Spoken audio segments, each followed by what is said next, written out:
I came into office under very challenging circumstances. Those circumstances are still there. I came into office when my county had challenges in terms of pending bills.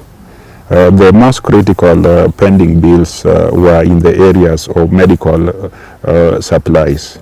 We were indebted to KEMSA, the one that supplies most essential drugs, to a tune that was exceeding 110 million shillings. We also had needs at that particular time, so we paid off that, and we continued ordering for additional medicine or medical equipment and supplies, and being available to pay our people. When I came in, I also came in, and that is still a challenge, when the staffing levels had hit the peak.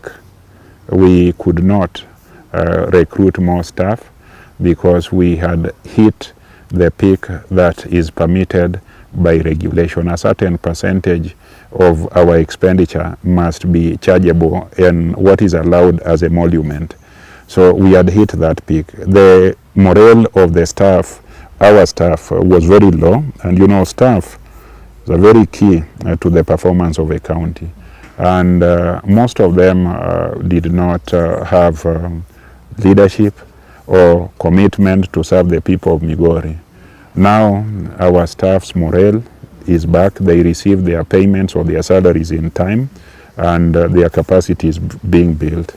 We had a county public service board that was very compromised and was immoral and irregular in their conduct. Luckily, they were removed by the county assembly, but we are still caught up in legal processes in court, which we think will be over soon.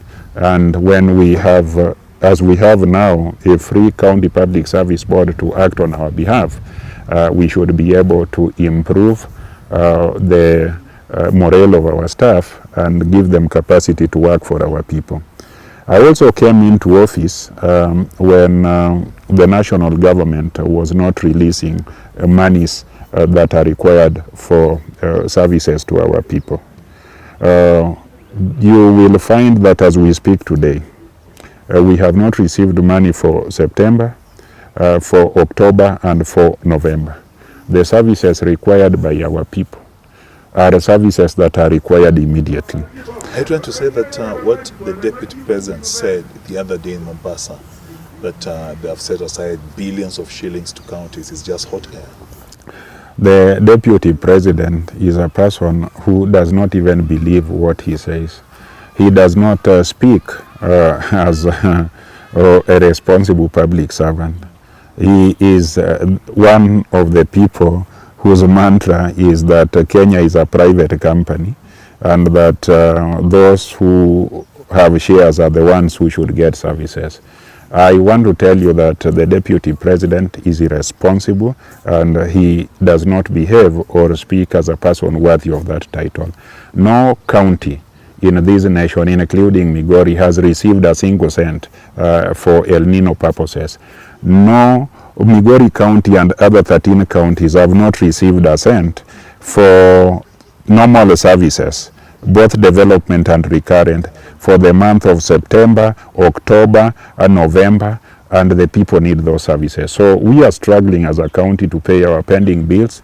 We are struggling as a county to continue being attractive to other partners who want to partner with us in promoting productivity.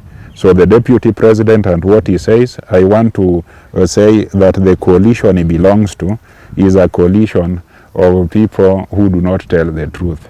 And it is very shameful to hold that office, and you are not truthful in what you are saying. He goes to Mombasa and incites people of Mombasa against the governor of Mombasa, that the governor of Mombasa should be able to handle disaster. Mombasa, just like Migori, is a county that does not have a large budget for disaster. Most of the money is left with the national government. When you talk like that, and you talk in Mombasa, I think your agenda is suspect. I also want to indicate that when I came to office, most of our facilities in health sector were run down. Most of our roads had not been gravelled or marramed, and they were not motorable. So in the last 1 year, we have opened up roads, marramed and graded more than 3,000 kilometers of roads. We have actually had a program of facelifting our health facilities, and we have ensured that the basic medical supplies are available in our medical facilities. We have just concluded, enumerating our farmers, and we have over 180,000 households that depend on farming, which takes us to about 700,000 farmers in Migori County. We have a major plan to increase food security in Migori County in the areas of maize, in the areas of rice, in the areas of other cash crops like sugarcane, fruits, and many things.